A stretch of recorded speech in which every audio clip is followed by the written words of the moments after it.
Yo, what's going on, everybody? This is the Black Manga Critic, and we are here with a video. All right, video, live stream, whatever you want to call it. All right, pretty much any video that I post is gonna be a live stream video at this point, unless for whatever reason I feel like I need to write a script and blah blah blah and put out uh, a in-depth review. I don't know.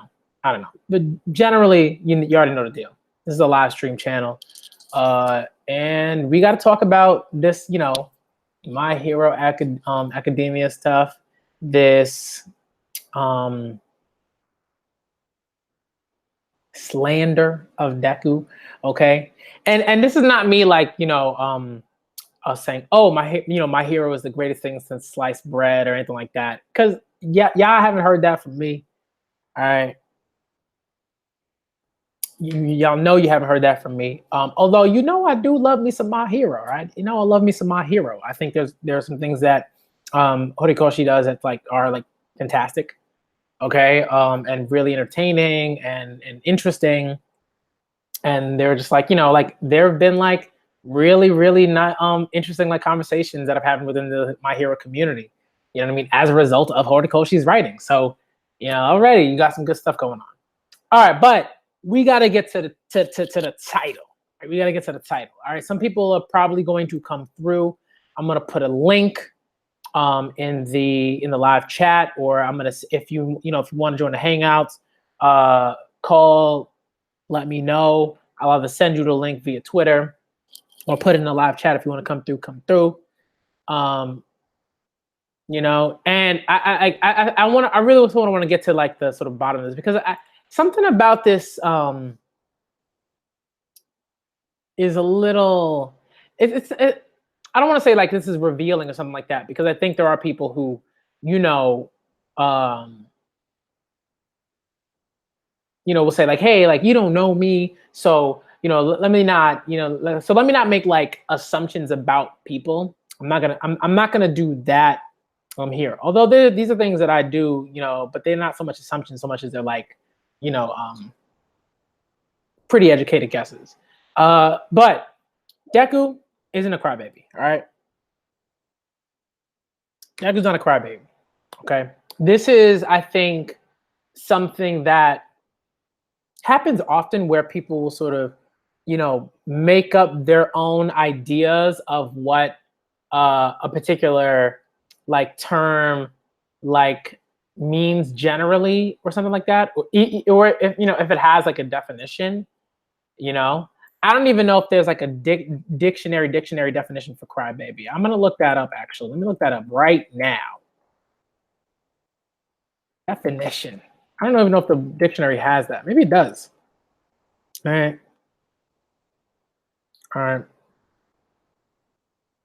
So here we have the dictionary definition. All right. Here's the dictionary definition. This is from the Merriam-Webster dictionary. All right.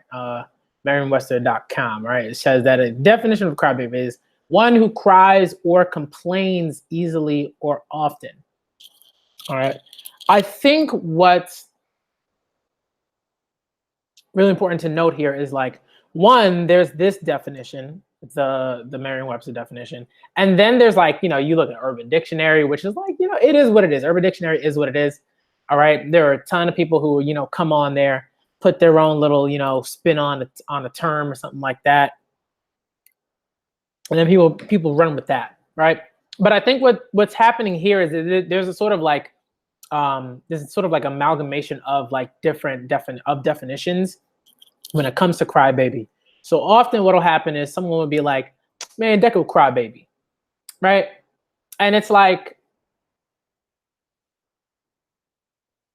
what do you mean, right? So again, y'all know me. When I talk about certain things, all right, and I'm talking about what it means, what something means. What do you mean when you say a particular thing? I nuance. I'm trying to get to the heart of things. I'm trying to figure out where these things stem from. Why do you believe da da da da or whatever? You know what I mean? And when it comes to this, right, when people call Deku a crybaby, oftentimes what they're saying is like Deku either cries when it's not necessary, and he does that often. That's usually where that comes from, right? People are like, oh, he's such a crybaby, you know. Some people will use that to say like, why does Deku like cry? Why does Deku cry? You know, some people are like stunned that and I want to get to this, like, right? Some people are just stunned that one, there's someone that can cry, right? Uh, right, like a MC, right? A battle shonen, like a battle shonen main character, protagonist that can one cry, and it, right, and two, relatively, not even necessarily easily, but I think like it's like there's a way in which like crying, like Deku's crying is healthy. You know what I mean? Like there's a way in which like when Deku cries, like there's a way in which he's dealing with something, some emotion, some feeling, whatever. Those emotions aren't necessarily like, you know, harmful or anything like that, right? There are times where he cries over, you know, frustration, right? When he, you know, in the sort of the overhaul stuff in that arc where he can't save Eddie, and it's extremely frustrating for him. You know what I mean? Where he's like that's a different feeling, right? And then there's a feeling of near the beginning of the story where he cries because he's so happy that not only about the fact that he's told that he can be a hero and that he believes that he can be a hero, but the person that tells him that he can be a hero is his idol. You know what I mean? And I think, and there are other moments too where he'll cry, you know, because of you know, the fact that he's attempting to save his friend, right? Because I do believe that he considers Bakugo to be like a friend, even though, you know, he understands that Bakugo might not see him in the same way. And like he cries at that moment when he's trying to sort of save him, and Bakugo's like, what are you doing? Why are you trying to save him? And like and Deku's just kind of crying. He's like, you look like you were asking for help. Like it's like there are all these different reasons for why Deku cries, and all of those reasons are, one, they're valid, and two, for Deku, that's necessary because crying is a way in which Deku expresses himself, right? It expresses how he's feeling. And I think a lot of times you have people who have this really rigid way of viewing tears, crying, and expressing emotion and stuff like that. Like that's the type of stuff, you know what I mean, that's where we kind of got to get to, right? The issue isn't even so much, I don't even think for some people the issue isn't so much that Deku cries, but it's that people are uncomfortable with Deku's tears. That's the thing that to me is like kind of mind-boggling, and it's very revealing. It's like why does Deku why does Deku's crying bother you so much? You know what I mean? And then right, and I think the sort of thing is like, you know, typically what I would do like with certain people, you know, not Naya knows what it is, you know what I mean? Naya D Cummings, all right, like when, you know, I'll be like, yo, who hurt you? Right? What happened? What happened? You know, and I think initially I sort of say that as like in a sort of like joking sort of manner, but I think that there are actually like very sort of like serious connotations to that question. Like you know, because it's not just about like I don't know if someone hurt, I don't know, right? That's kind of like the sort of like meme, gif, joke, whatever, right? That sort of stems from, but it's also like, why does the act of crying, why does the act of a 15-year-old boy, or 16, I think he's 16 now, why does it bother you so much? What's the issue? Why is it not appropriate for Deku to cry? And why do you believe that people don't work like that? Professor Hitomi. That's the thing that I think is kind of weird.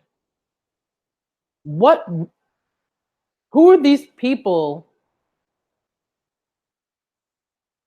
that you've talked to that have said, you know what, crying's not really a thing like that. People don't cry like that often. It's just not the way it works. Sorry. Right? Some of you would have me believe that Deku cries every other chapter.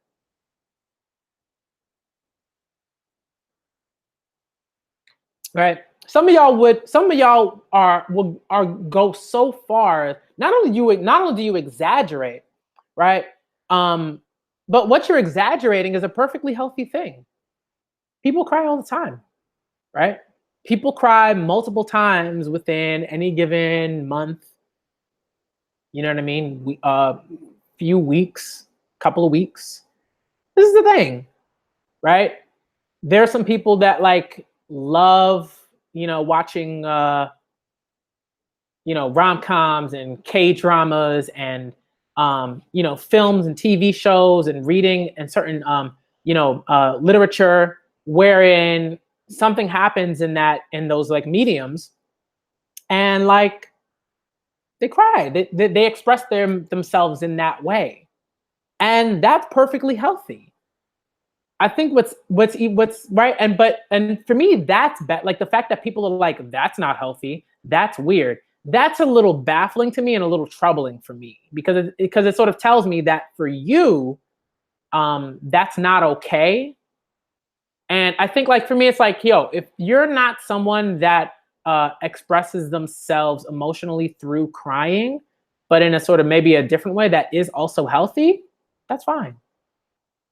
But to sort of say that people that do that are weird or it's not healthy or whatever, that's troubling. You know what I mean?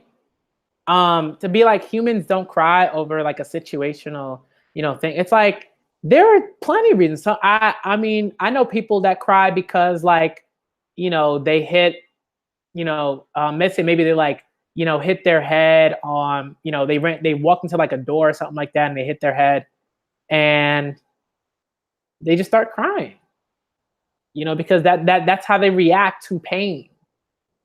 And that's how they move forward from it. And that's how they, compartmentalize it in a sense. And they like, you know, what's the word I'm looking for? That's how they deal with it. And that's fine, right? That's fine.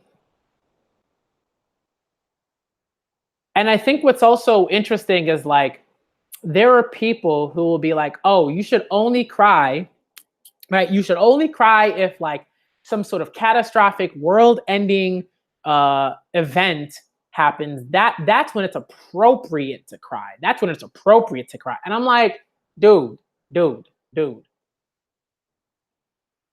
Right? No, for one thing, no one is saying that it's not that it's. I don't think anyone's saying that it's not okay. Well, there are people that are saying that. There are people who say like, oh, why is this person crying? Why doesn't the person just kind of get through the moment, and be strong and blah blah blah? And I'm like, yo, you can cry and be strong at the same time. We've seen that with Yusuke, right? I would say Yusuke is a character that is extremely sort of revealing in a lot of ways. And what's even more fascinating is that people will go on to tell me that like Yusuke is one of their favorite characters. They love Yusuke. They love how he's been written. They love his progression. They love all these different things.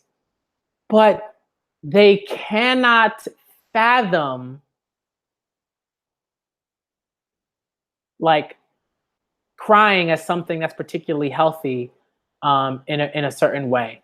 What's interesting about Yusuke's character is that it's very clear that like Yusuke has dealt with like some pretty intense like trauma. You know what I mean? Yusuke has dealt with some pretty intense trauma, right? In terms of like his home life, not having a relationship with his father. Um, you know what I mean? And you see that affect him throughout the entire show, right? He's only close with so many people. He acts out in certain ways, violently often. And it takes like the entire show Just give me a second. My fiance is trying to contact me.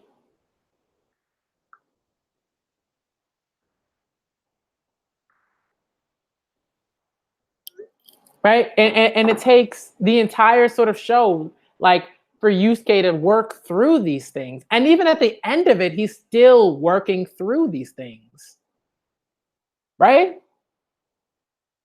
How often does Yusuke cry? Not much, but there are definitely moments where Yusuke is like, right, where it takes so much for Yusuke to cry. You know what I mean? And that's again, that's very telling because Yusuke is clearly dealt with so much. He's clearly gone through so much stuff.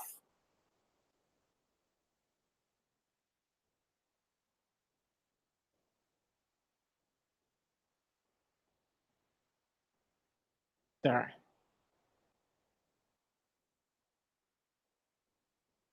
You know, he's clearly dealt with so much stuff.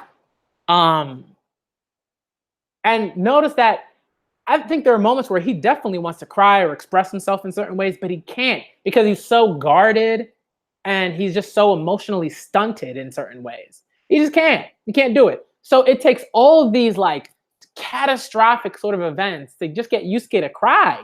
You know what I mean? Just to express himself. Just to be honest. And that's not to say that like he couldn't do that in different ways, but often it's Yusuke does that violently, and there are and what's really telling, and that Tagashi, I think, in a lot of ways, is telling us there are other ways to express yourself. Right? There are other ways to express yourself than like violently attacking something or punching a rock or whatever. Right? Like Yusuke is sort of in a lot of ways he's a representation of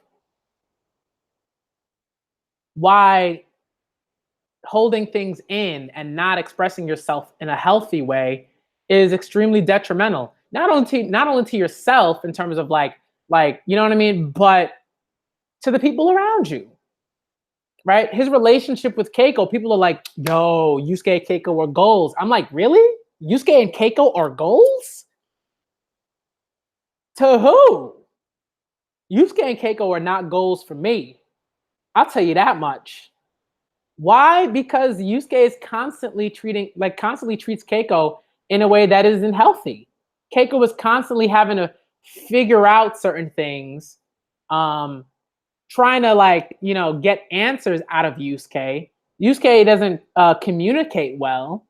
Um, he makes Keiko wait without any real guarantee that he's gonna come back within an adequate amount of time. I'm like, Yusuke and Keiko are not goals. They are not goals. I'm sorry. If you feel like Yusuke and Keiko are goals, yo, you're gonna have some hard times in whatever relationships you get into. If you feel like the way that Yusuke treats Keiko and interacts with her in certain ways are like goals, you're gonna have hard times. You're gonna have some hard times in your relationships. You will. All right. There are moments where right, where Yusuke cries and it's like totally valid, and we don't even really question that because it's like, look at all the stuff that like has happened up to the point in which, let's say, Yusuke cries, right? When Pooh is just hurt,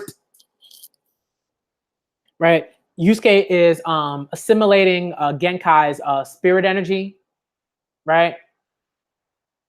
So that would allow him to utilize the spirit wave technique in like you know what I mean, in an even better fashion.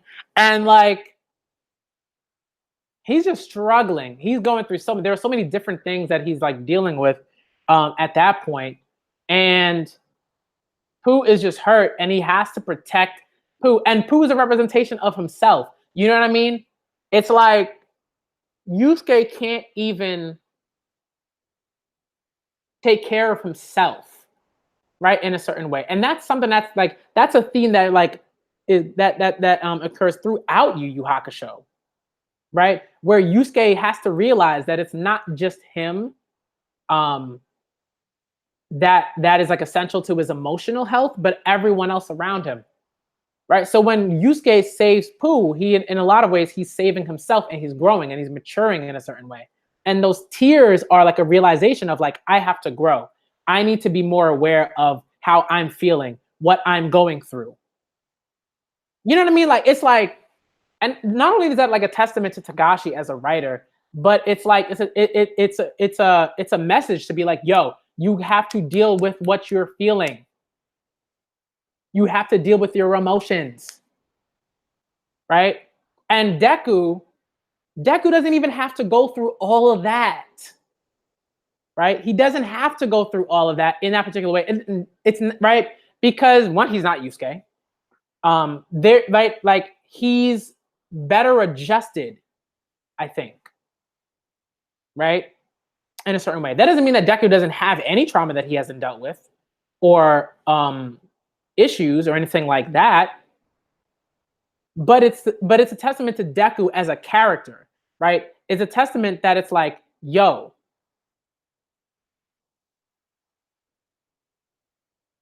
right? It's like Deku can deal with certain things. Deku can deal like can deal with like his emotions. He can face them head on. You know what I mean? And express himself accordingly. Right? When we look at like, I'm using Yusuke as an example because I think, you know, Yusuke sort of like is a great example because like he's like sort of emblematic of like the guy that isn't dealing with things, right? And is like pushing all of those emotions down or keeping them locked up for fear of like what they may find out about themselves and about the people that care about them, you know? And I think oftentimes you'll see certain right, certain main characters will, and especially battle shonen characters, there are certain things that they haven't necessarily explored about themselves. That's why when certain things happen, you know, they maybe they lash out, they don't know how to respond because emotionally they're stunted or immature or whatever the word is. I don't know what the word is, like right, weighed down or something like that, or I don't know what the best word to use, but like if we look at, let's say, like Yo from Shaman King, Yo from Shaman King to me is a great character because there's a different way in which the manga for Shaman King deals with that, right? Where in Yu Yu Hakusho, Yusuke's dealing with like these walls that he's put up for himself so that he doesn't have to deal with certain emotions, you know? You know what I mean? And I think Yo has done a similar thing at the beginning of sort of Shaman King. What Yo does is Yo's just sort of like, yo, we chilling. Everything's good. I'm chill. I'm cool. I'm cool. I'm cool. And what the manga of Shaman King eventually reveals is that Yo, in a lot of ways, is holding himself back. Even though Yo has like gone through some things, definitely, right? Right? We don't necessarily really know that, right? It's Anna that has to tell us and has to tell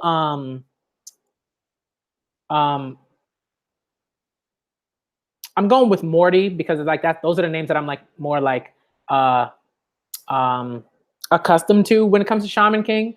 But the Jap, like his actual name, like his Japanese name, like it escapes me for the moment. But it's like Yo is also like not revealing things about himself to Morty. Doesn't tell people, but Yo's actually dealt with a lot of loneliness because he's a shaman and because he understands that spirits exist and ghosts and all of these things, and people look at Yo and think that he's like you know, mentally ill or something like that, right? And there's and right, and on top of that, there's a way in which like uh right, there's also that, but Yo's easygoing nature masks his lack of a real sort of like goal in a particular way, right? Whereas slowly but surely, Yo understands why he wants to become Shaman King and what the implications of that goal are, like what those implications are. You know what I mean? Like there's a lot that happens, and it always right. It always happens with battle shonen main characters. When it comes to battle shonen main characters, they're always they always have some issue. There's always something that like they haven't revealed to people or they haven't told anybody for whatever reason. Usually when the characters are right, like someone like Luffy. Luffy is just like emotionally. Luffy's actually very like uh he's great at seeing things in others, but Luffy doesn't. I don't know how like how well Luffy deals with certain things, right? Right. In one sense, we believe that Luffy is great at dealing with certain things and feelings and emotions and stuff like that, but that's not really the case because like well, I'm gonna say it's not really the case, but like I think it's not. No, it's not that. Let me fix it because I don't think that's what I want to say about Luffy. I think what I want to say about Luffy is that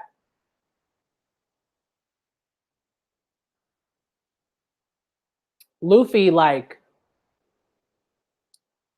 expresses himself in a very like I think normal and like healthy sort of way in certain instances, right? Like when Ace dies, like that's pretty healthy. Like that, like yo, he has like it's a breakdown because if he doesn't, like I like what would happen if Luffy didn't break down in that particular instance, if he didn't deal with the feelings that he was dealing with?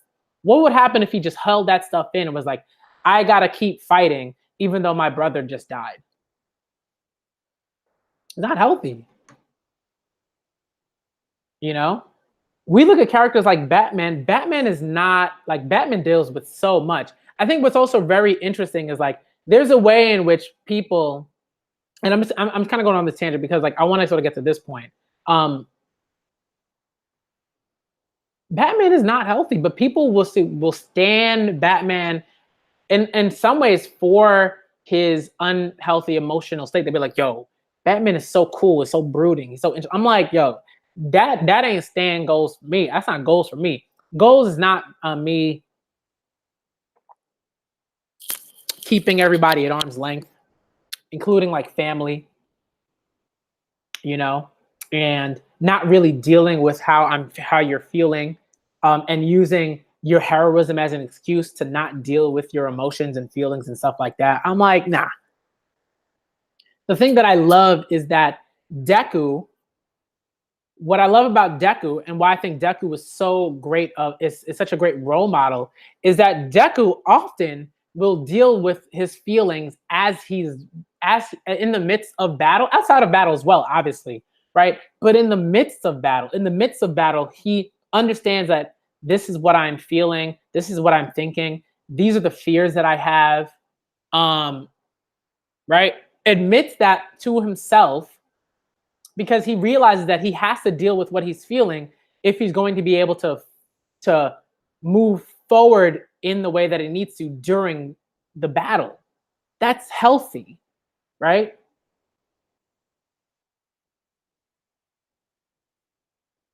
Right? And people have a way of dealing, right? People have a way of dealing with their pain, but sometimes those ways aren't particularly healthy. And the ways that we feel like people are dealing with their pain, actually people aren't dealing with their pain, right? And people are like, I'm just gonna hold it in and I'm not gonna talk about something and I'm just gonna like walk around as if everything's okay. That's not dealing with your pain, that's avoiding it, right? Often you have characters within like main shonen protagonists who do not deal with how they're feeling about certain things, and especially when it comes to like traumatic moments, you know, things that make them feel sad, not happy, you know what I mean, like depressed, whatever. They don't deal with it. And what'll usually happen is like because they can't because they can't sort of face those things or grapple with those feelings, they react like violently, right? Yo, in one sense, is sort of like that. Yo, that like when Yo's fighting Faust, there's a way in which like Yo has to understand that like Yo doesn't even really understand that like he's not dealing with his anger and his fears about Morty's right, Morty's mortality, right? No pun intended. But like he doesn't know how to deal with it because like he's always just been like, I'm just gonna hold how I feel about, I'm gonna hold my loneliness in. I'm gonna coast. I'm gonna like uh have this like everything's chill attitude. But like Yo, and right, and when Yo comes across something that he's just like, whoa, this is making me feel very different, he can't deal with it, right? And so he has to go. He has to go in this whole sort of like journey.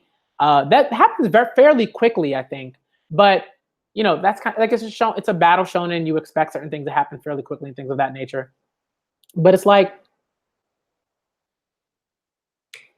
Yo has to deal with that. Yo has to deal with the fact that he is not really aware of how to deal with his emotions and how to face them head on and grow and move forward as a person after the fact.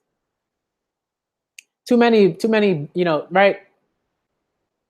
Right? So many characters do that, right? And that's what they do. They'll avoid it. They'll avoid the feelings. You're like, oh, everything's cool, because they feel like everyone else wants them to just consistently stay strong and like rooted and da da da whatever, right? And some people will use like, they'd be like, well, Luffy has to be strong for his crew, blah blah blah blah. I'm like, yeah, but that didn't work out very well, did it? Right? Because like what could have happened, and same thing, right? Luffy and Usopp, they have this whole thing. Oh, it's a duel. We got to take that seriously. Blah blah blah. And like what Zoro is talking about is fine, but it's the fact that like there are so many different things that are going on. Clearly, Usopp is there, but he's got a literal mask on. Usopp has a literal mask on.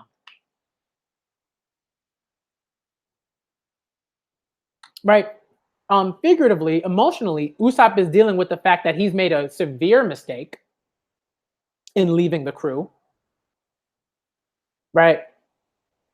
And still hasn't realized how he's affected the rest of the crew with his decision.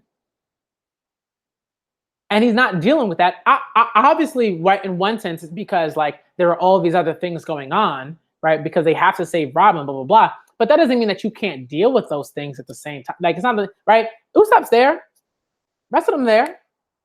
There was no point, like there was really no point in time where they couldn't have like a conversation at all. You know what I mean? It's like stuff like that. It's like, no. You can't deal with that until everything's over. And that's the sort of stuff like that's not healthy. People will take that and be like, well, sometimes I got to deal with this thing and that thing and that thing. And like when like and sort of go back like to like Usopp, it's like Usopp is just not dealing with the consequences of his actions, right? The negative consequences of his actions, not only for himself, but for the people that he cares about, right?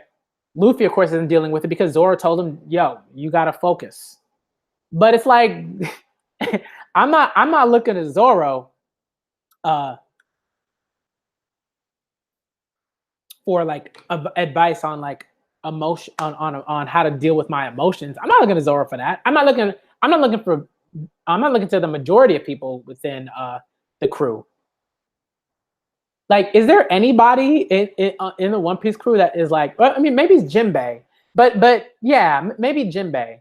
Jinbei I think is like, in one sense, Jinbei is great because he understands like situations. He's like, oh, like yeah, you actually have to focus at this particular instance because if you don't, if you're too worried about certain things, and if you and if you're not paying attention, Big Mom will kill you. So right, and that's different. But I think when it comes to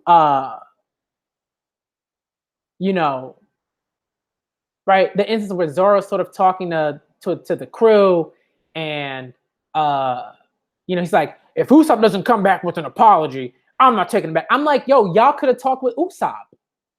Y'all could have like, you're talking all this pride nonsense and all this stuff. I'm like, you could have just talked with Usopp. You could have just had a conversation, but you couldn't do that because like manliness and pride and all these things. I'm like, ugh. These are not right. These are not things that are healthy. That's not a healthy way of dealing with things. And then dudes, well, oftentimes people will take that, they'll take that into their own lives, and they're like, yo, man, pride, yo. No, he's gotta talk first. No, he's gotta talk first.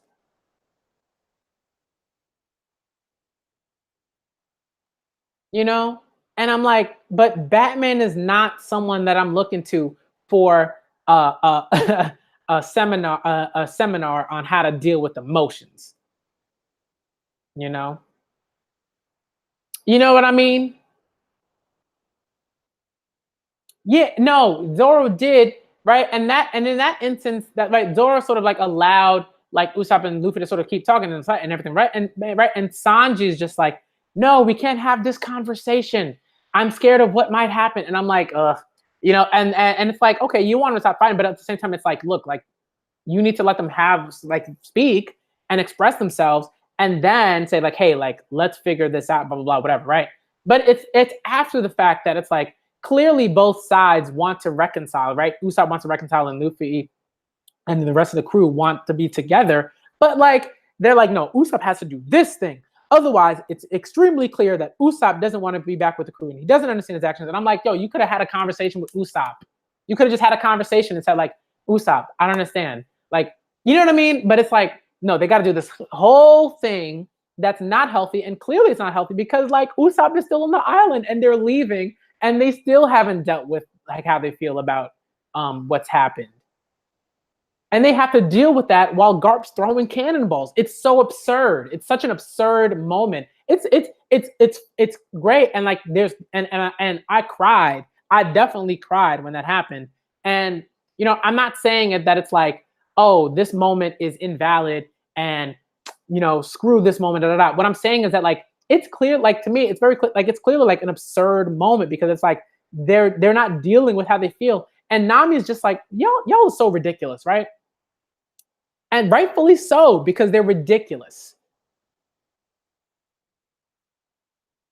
And OP doesn't and One Piece like often, right? There are ways in which like I think One Piece deals with emotions some way, but I think what One Piece does in a really interesting way is that it reveals the consequences of not dealing with how you feel about things.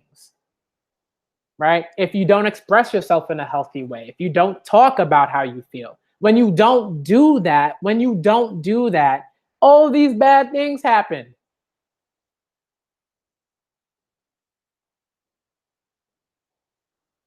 You know what I mean? It's not the best way to deal with that, right? It's just like they didn't even try. They didn't even try to talk. They're just like, now we out.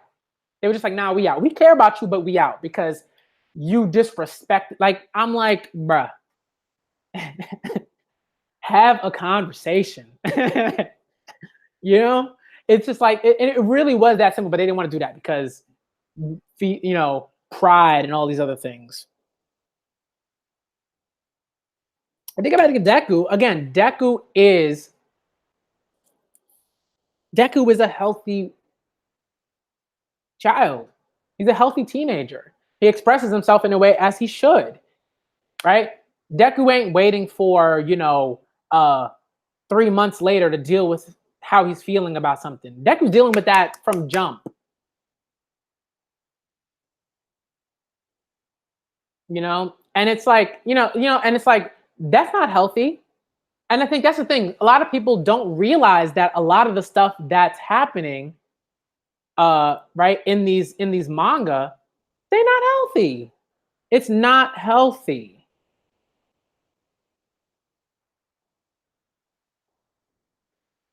You know what I mean? It's not healthy. And people are like, yo, it's fine.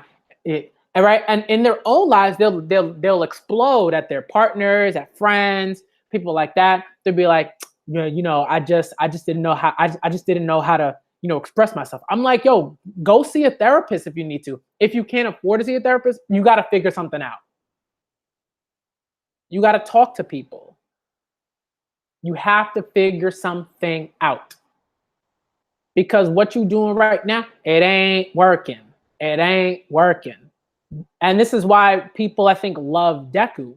Some people, not everybody. Everybody doesn't love Deku for the same reasons. But I think one of the reasons why I adore Deku and why I think Deku is so great as a battle shonen MC, right, is because he's one of those who just is so awesome at like expressing himself and not only expressing himself, but like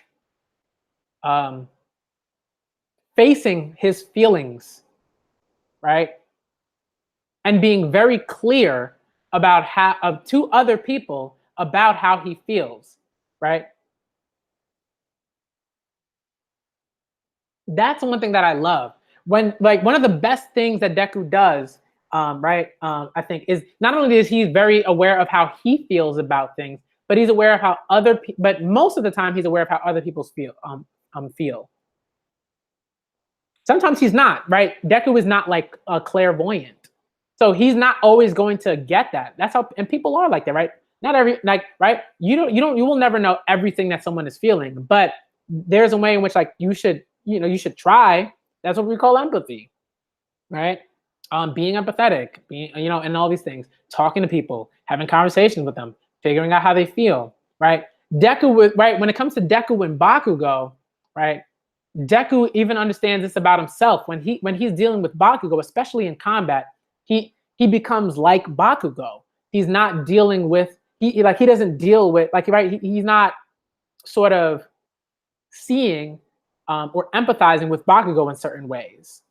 You know what I mean? And to his detriment and to Bakugo's detriment, because right when you see that battle between Deku and Bakugo, Deku doesn't even realize that Bakugo is dealing with this like weight, with this emotional weight. Deku doesn't even see it. And I think in a lot of ways, the reason is because it's Bakugo and it's not anybody else. If it was anybody else, I think Deku would have spotted that fairly quickly because they would have talked with each other. They would have had certain conversations, blah, blah, blah. But because Bakugo is a character with which Deku has a hard time communicating with, right? And talking to, having conversations with, it becomes that much harder for Deku to figure out how Bakugo's feeling. And that's also on Bakugo because Bakugo is not healthy. We understand that. But slowly but surely we see that progression, right? That's why I think, again, Bakugo's a great character. I don't have to like him as a person or anything like that, but I acknowledge that he's a great character in terms of his development, like his emotional development and stuff like that, and the way that Horikoshi is dealing with it. But it's like Bakugo doesn't deal with his emotions in a healthy way.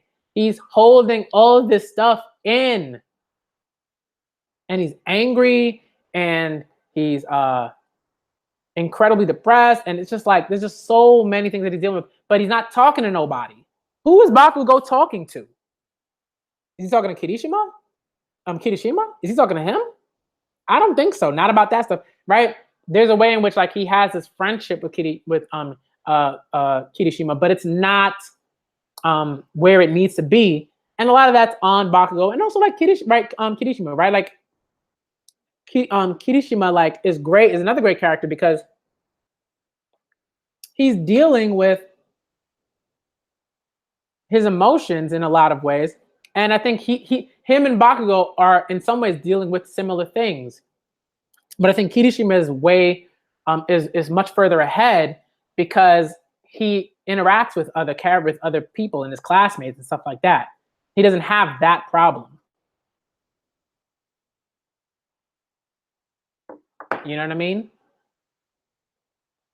So there's a way in which, like, right, when Kirishima is like saying like, I hide my fear in a particular way, but it's different because Kirishima is dealing with it. He's acknowledged like his feelings. He's acknowledged that he feels inadequate and that he feels fear when he's facing a villain, and all of these other things, right?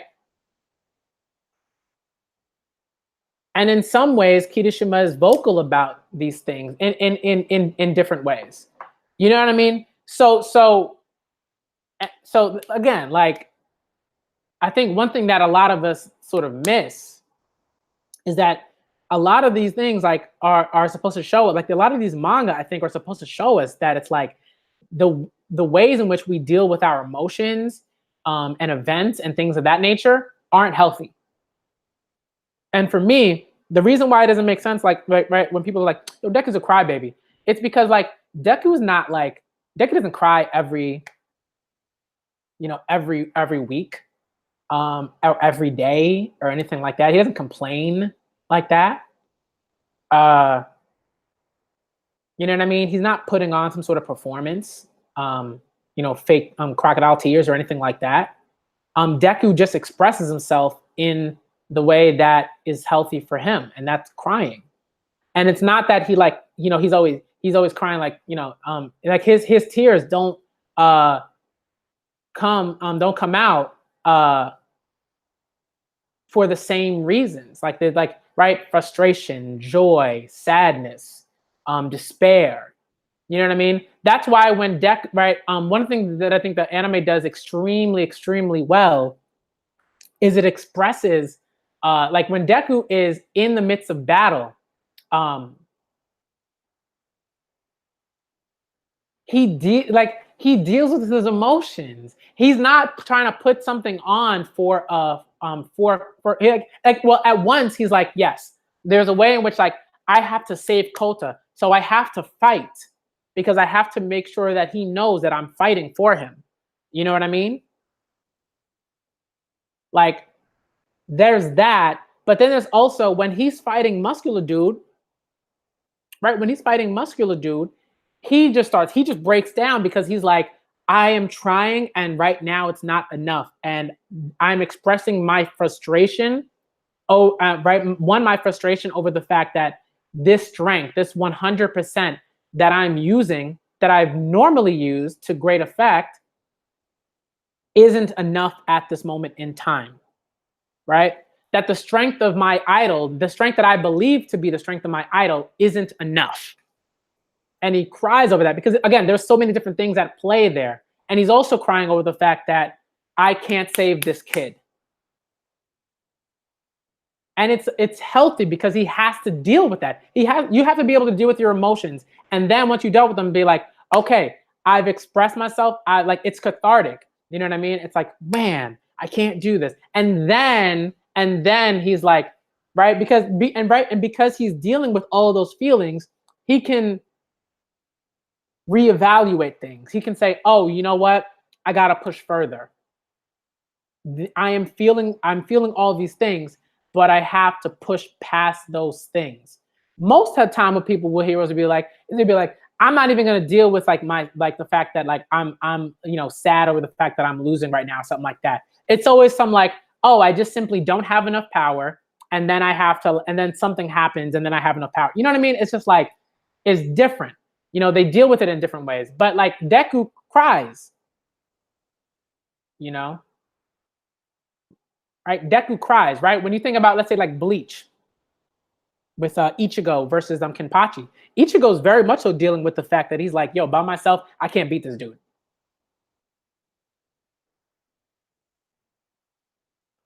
Right? He's like, by myself, I cannot beat this dude. Too strong. Right? And he's dealing with and so at once he deals with the fact that he's like, yo, I'm just right on my own. I am just too weak right now. And that's healthy because like you have to be able to like deal with how you're feeling and what you notice so that you can push past those, so that you can grow and mature and be better. So then he says, yo, I gotta work together with my Zanpakuto to beat this dude. Right? There's a way in which he's acknowledging something. And Deku, when he cries, there are things that there's more to it than just, oh, he's just crying. There's a lot at work there. That's why when people sort of downplay and they're just like, oh, Deku's just a crybaby, he just cries a lot. I'm like, it's more than that. And then some people I think realize that, but they'll still downplay it. And I'm like, I don't even understand where that's coming from. I don't know what's going on there. I'm not sure. I'm really not. Again, I'm not going to try to make assumptions about what people deal with and how they're feeling and how they deal with their own their emotions, and you know what I mean. I don't know, but I do think that, like, again, Deku is a healthy kid, and that's why for me, when he cries in that moment, it's like, I would cry too. I'd be like, yo, it's not enough.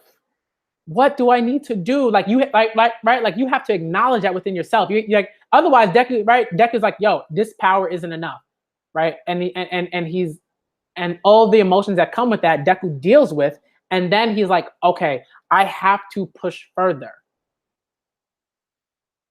And I love that, because he moves from these tears of like frustration and sadness and all these things to like, I'm not gonna let you kill this kid. And I have to push further, and I have to acknowledge that at once I wasn't strong enough at a particular instance to beat this man, but that was because he was limiting himself. You know what I mean? He was limiting himself because he felt like, oh, I use 100% of All Might's power, but that wasn't the case. And once Deku acknowledged that and realized that, he was like, okay, if All Might can push further, right, with at 100%, then it makes sense that I should be able to attempt that, especially because I'm not nearly as strong as All Might was, and because I recognize that it's not about like just this amount of power that I can access. Is that I like it's more, there's more to it than that. You know, like it's just a great moment. It's just a wonderful moment. All right. I don't know. There's just a lot. There's just a lot.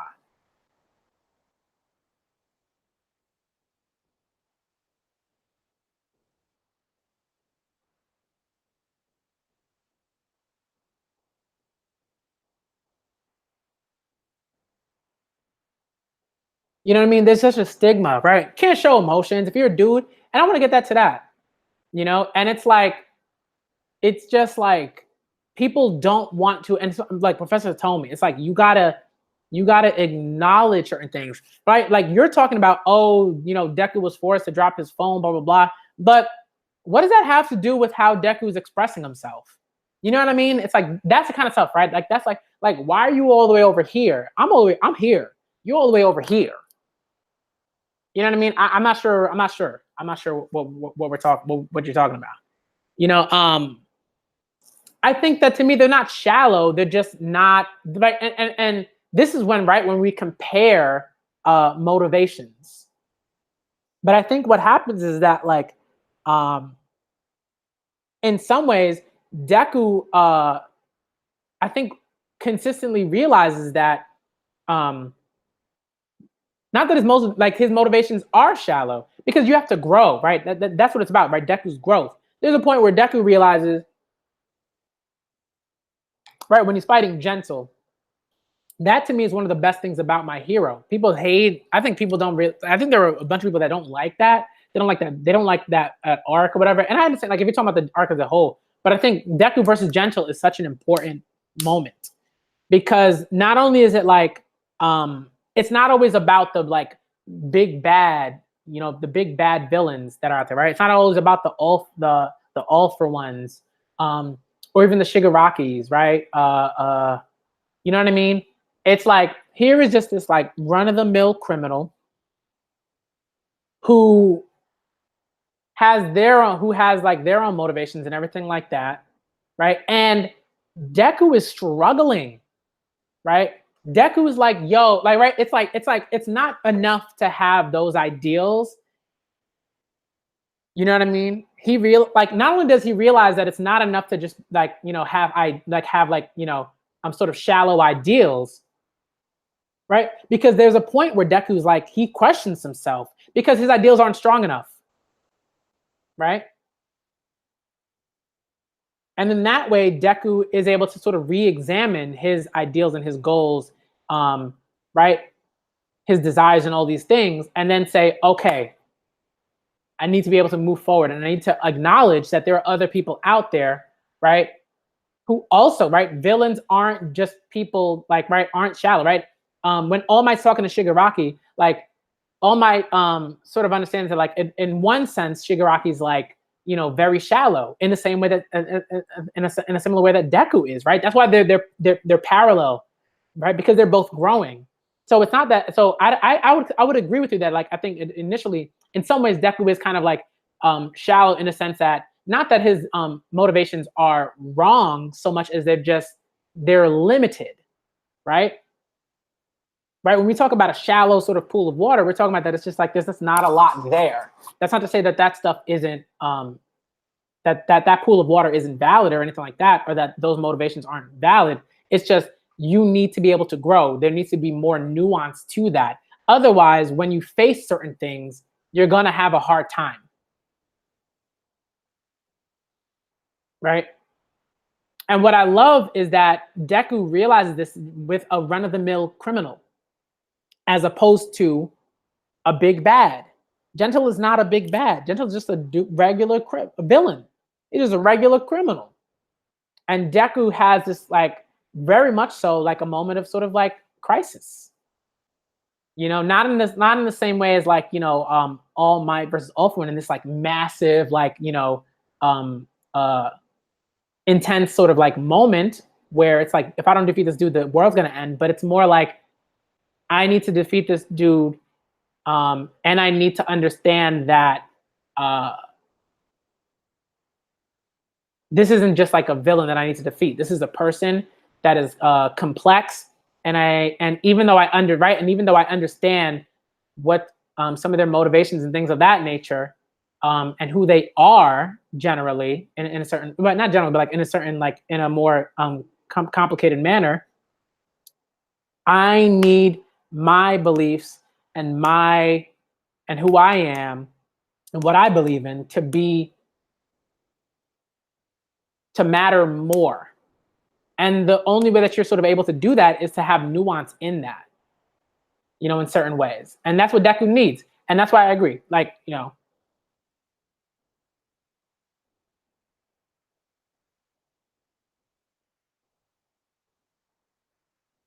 you know,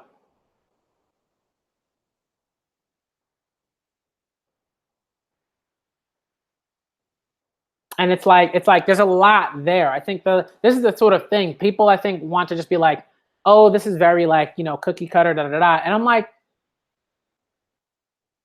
I definitely, there are definitely stories that I like more. You know what I mean? There are definitely stories that I like more than other stories. You know what I mean? I have favorites, stuff like that. And I think, like, again, there are always ways that, like, stories can be better, you know, or do a bit more and stuff like that.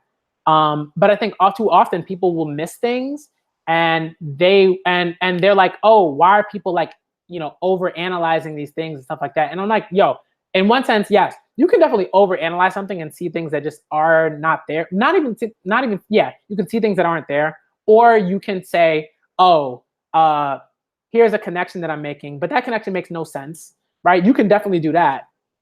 But I think analysis is really important. Because it allows, like, for me at least, it allows me to enjoy a story much more. When I sort of, like, when I just read, you know, when I read My Hero, at this point, I'm like, it's about the nuance. It's about, what is Horikoshi doing here? What does this mean? You know, and I think some people are like, oh, Deku is, like, from the jump, he's great. He doesn't have any growing to do personality-wise or anything like that. And I'm like, no. Deku has growth. Deku needs to grow. Deku doesn't grow. He's not a great protagonist. I like, and this is for me. If you have a protagonist and they're not growing in a particular way, well, no. Let me fix that. If they're not growing in a particular way, or like character, like, you know, development, like emotional development, and you know what I mean, and like, or intellect or whatever, like, if that's not a thing, then you have to give me another reason as to why that's, like, not a thing. What is the what are you putting in place of that? Are you putting, like, comedy in place of that?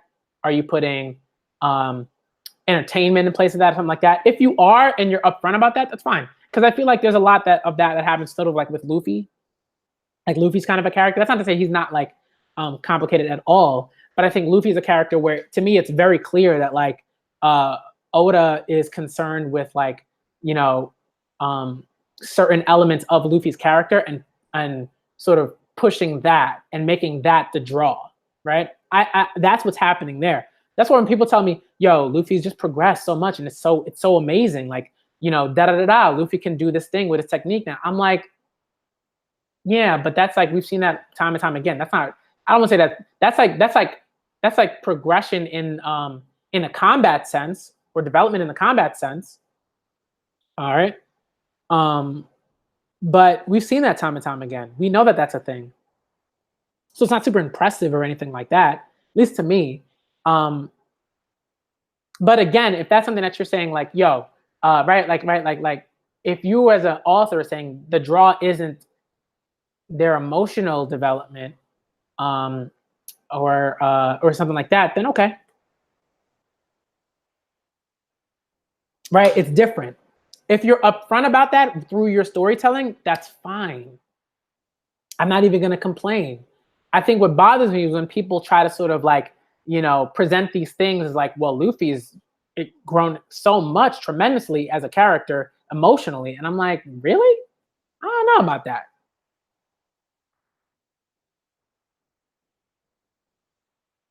You know? That's not to say he's like exactly the same, but it's not, there hasn't been much. I mean, you know, so long as you're upfront, I think that's fine, right? It's like when you read like gag manga, like you could read it, like there's certain gag manga and you're just like, yo, it is what it is. It's comedy. Comedy's fine, right? Certain characters are going to be who they are because that's what the humor demands, right? For like the readership that enjoys that humor to like be funny, you know, like that humor demands a certain level progression, right? Or not even progression, like it's just like a uh, uh,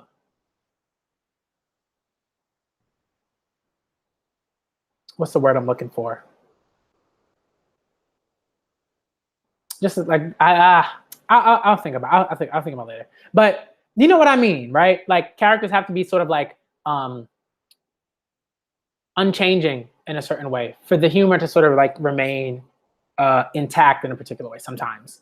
So again, Deku, like he's not a crybaby. I think in the ways that people like view. I don't even think he's a crybaby. I think he like again he's not a crybaby. He's just someone who uh cries when he's feeling particularly strong emotion. And it right and Deku showcases a range right of emotions. So that's why like to me it's like it's fine. Right? It's fine. He's not a crybaby. He's healthy. I think people think of crybabies as like this obscene, um, over the top, uh, unnecessary, you know, um, sequence of like acts or something like that. Like or perpetual like act, right, or something like that, right, where it like consistently happens and it's not good and da da da. And I'm like, that's not Deku. But people would just throw that out there. They're like, ah, he's a crybaby. I'm like, but what are you talking about? What do you mean? You know, let's talk about that. That's what I always sort of like want. I always want to talk. Like, I don't like doing it on Twitter because Twitter is like exhausting. Twitter is just an exhausting like place on sometimes. I don't want to do that. You know what I mean? It ain't me. So it is what it is with that. But again, Deku ain't no crybaby. Deku is just a good boy. All right, who's cool. He chill,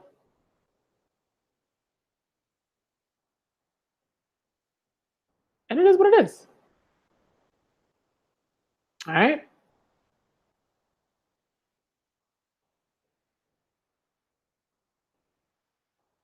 So that's kind of how I feel about that. I think I'm gonna say, yeah. And it's like, it's not that right. And I think to say like that, like, I mean, Luffy's changed, but it's not in the way that I think people, right? There are different, right? Like it's like, but not like in a super significant manner. I think if he did change in a very like significant manner, like it would mess with the story. It mess with who he is. It like people, you know, like not, I wouldn't say that people would not be able to identify with Luffy, but like he hasn't changed much in terms of like his emotional development, his emotional intellect or anything like that. You know what I mean? I don't think so. Nah, don't give me quite subtle. No. I don't think so. I think um he's always been in a certain way. The difference is that he'll have like his like he had like in terms of like his strength and in terms of his ability to, like his combat abilities. Oh yeah, that he's progressed. That this is facts. This is right. This is facts, right? There's no way. I don't know how someone can say, oh, Luffy hasn't progressed in terms of his combat, right? And like, I think for me, I don't even think that makes sense because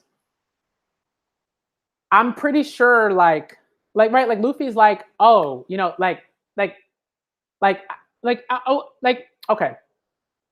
When Luffy faces Aokiji and right after that battle, he's like, oh, I have to become stronger. I'm like, that's a shift, but it's not a very like super important shift. I'm like, Luffy been done that. Luffy's been realized he has to be stronger, and he has to be able to protect his Nakama, and then he has to face like the strongest person. That's been a thing. The only thing that shifted, right, was that he was like, "Oh, I have to learn a new move. I have to learn. I have to be stronger because if I'm not stronger than the people in front of me, I won't be able to protect my Nakama." But that's always been the case. He's always had to be able to protect his Nakama. He is the captain, so that's why in that moment, to me, it's like it's like okay. The cool thing about that is gear second. You know, maybe what's even more important is right. It's like it's not even that he's like right. Luffy doesn't realize certain things. I think like he does, but it's like like dude, like I think Luffy's realized that consistently throughout, even before Aokiji. You know what I mean? Like that's an intrinsic thing. Luffy, I think, instinctively understands like, yo, I need to be stronger than the person in front of me. Otherwise, I won't be able to protect the people that that I want to protect. And I'm like, yo, he been like that. So that's why when it's like this thing that like people make a big deal about, I'm like, really, that's a big deal. That's like this like incredible like example of character development. I'm like, no, I'm sorry. I think probably one of the moments for me that's pretty good when it comes to character development is like most people other than Luffy, you know, because the stuff that like Luffy sort of like will realize and stuff like that, it's just like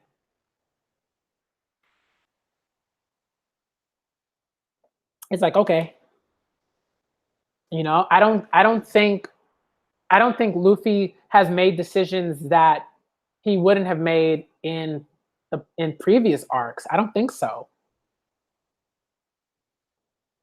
With that, I don't even think Luffy like okay, here's the thing. When you like that's not even growth because when I was talking about that and stuff with Usopp, to me that's like if anything he's like that's like unhealthy. That's like unhealthy. That's not really growth. Like when you're like, oh, you know, he has to realize, oh, you know, like okay, I'm the captain, so I'm gonna so what he learned from that was to ignore Usopp. Was to leave him on the island and not have a conversation with him and not like that to me would be like right like that's some growth. That's some growth. But for me, for like Luffy to be like, oh, you know, Zoro told me that I have to be like that I basically have to give Usopp the silent treatment. because I'm the captain and what I say goes and da da da. I'm like, uh, you know what I mean? I think to me it's deceptive. It's very deceptive because people are like, yo, like Luffy, he's become such a he's become a better captain, a better person. I'm like, nah, not really, and not in that way. I think if that means you become if ignoring a person that you care about and not having a conversation with them, and sort of being like, well, this is a duel and the duel will stand. I'm not gonna have a conversation. I need to hear from him. That's like it's like super corny. And I've talked about this in the past, like just like this is the stuff, right? This it's just corny. It's just like, really, dude, talk to your friends. Talk to your friends. Talk to your friends, right?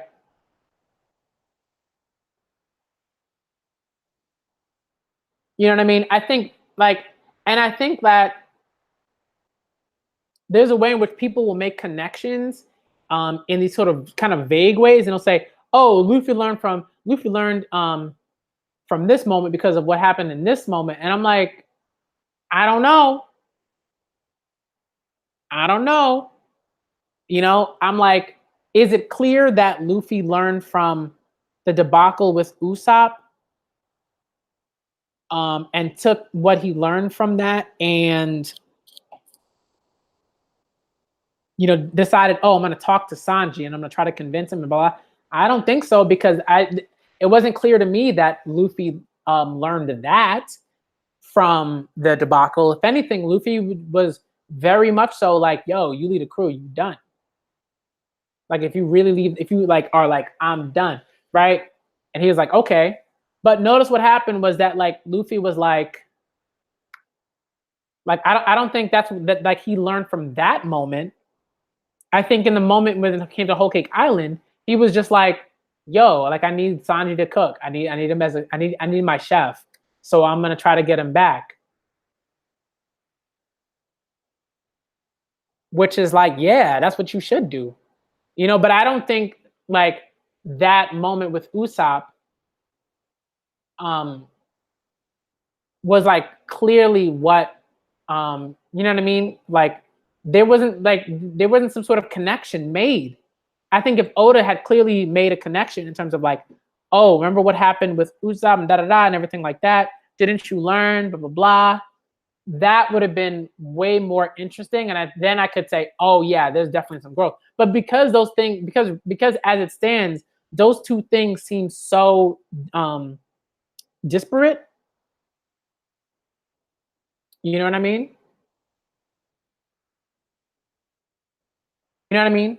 That's why I don't know. I don't know. You know, like the stuff with Usopp and the stuff with Sanji, those things, there are similarities that right, but there's a difference between saying here are these similarities and there is a distinct connection between these two seemingly disparate events, right? There's a difference. So that's why when people sort of try to make certain connections, I'm like, no, no, no, no, no, no. You know, and I think, and again, that's on Oda. That's on Oda to like, you have to be a bit more proactive as a writer in making that and making those distinctions. You know what I mean? So, and again, I'm not saying like, oh, Luffy is like a trash character or anything like that. I'm not saying that. I don't think it's just like for me, he's not like okay, for me, he's not one of my favorites, but I like him. I like Luffy. But I think that there's a way in which we really have to look at it, and that's why when people sort of say, "Oh, Luffy is growing because this thing happened over here, and then this thing happened over here," I'm like, nah, it has to be more clear.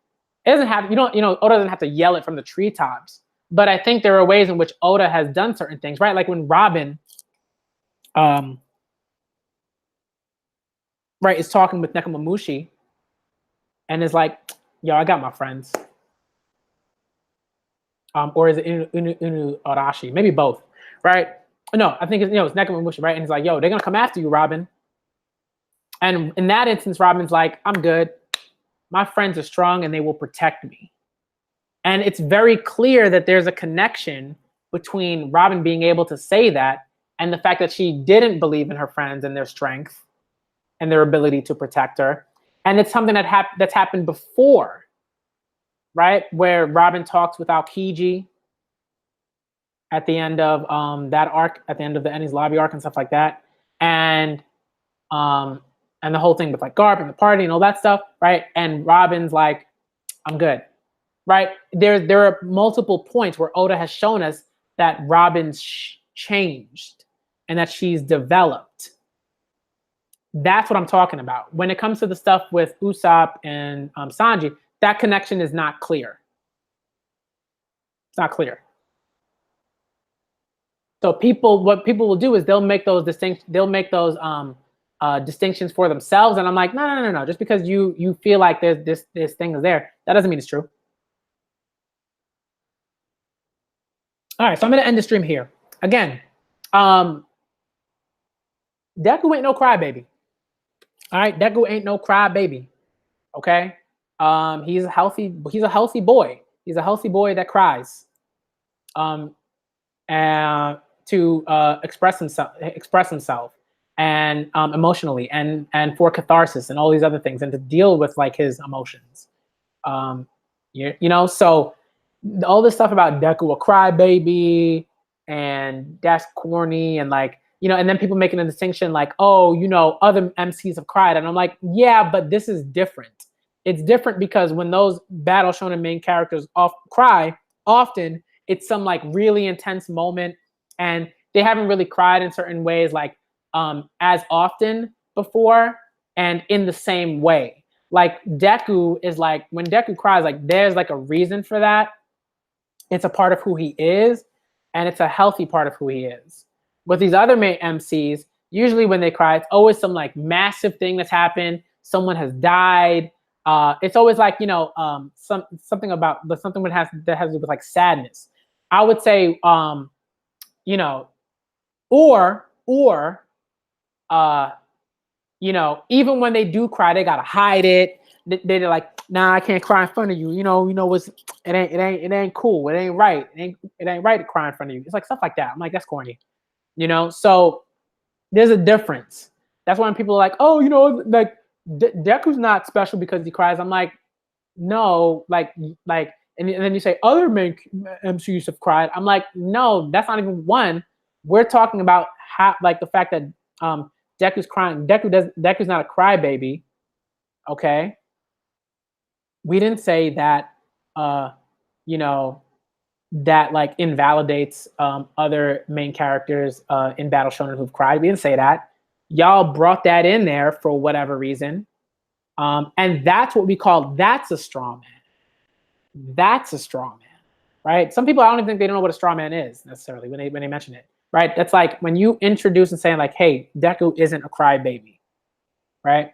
Or Deku cries and that's and the way that he cries is you know, emblematic of like is sort of like the antithesis of boys shouldn't cry or boys don't cry or you write stuff like that, right? And that's a very distinct point, which is true.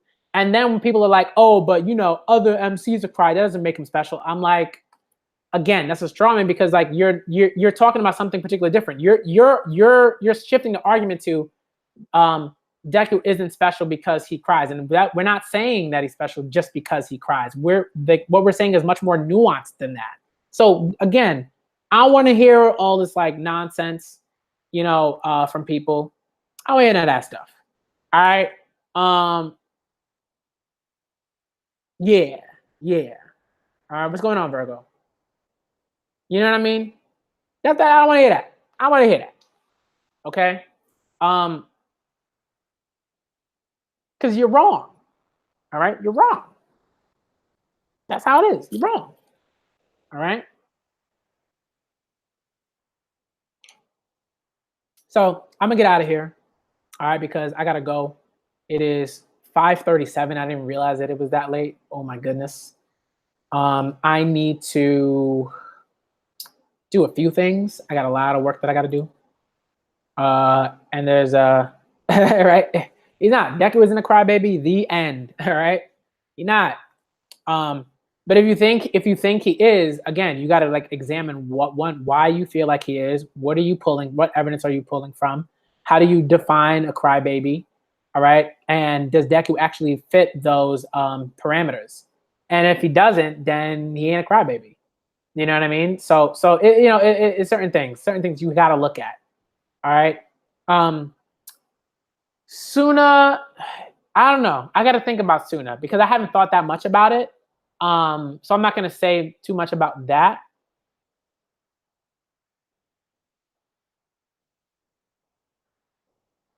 But I think there's less of a case for Suna than Deku.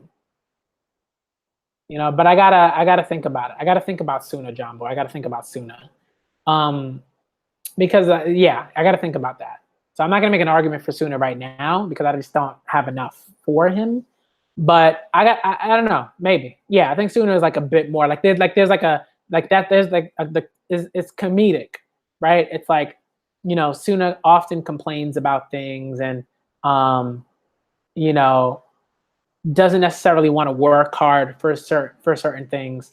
Wants to avoid certain problems and stuff. And often, at the beginning does whine about things. So I think like for Suna, there's a bit more there. But with Deku, I don't think that's the case. All right. Nor I don't think it's just not the case. So all right, I'm gonna get out of here, y'all. All right. This is a long stream. I didn't think it would be that long, but it is what it is. All right, I'm gonna get out of here. I need to react to another manga at some point today or tomorrow. I don't know. Probably today because tomorrow I do have work to do. I got homework and other stuff for my program and like all this other stuff. So I gotta get that done. All right, I'm gonna get y'all. I'm gonna check y'all. I'm gonna see y'all later. All right, I'm the Black Manga Critic. Thank you for coming through. Shouts to all y'all in the chat. Y'all are dope. And I'm gonna try to have more conversations like this in the future. Where if I feel like something is just like flat out ridiculous and just like wrong, I will try to point it out and I'll try to talk about it when it comes to like this kind of stuff. And yeah. Let me get out of here, all right? I'm the Black Manga Critic. Thank y'all for coming through. All right. Yeah. And I'm out here.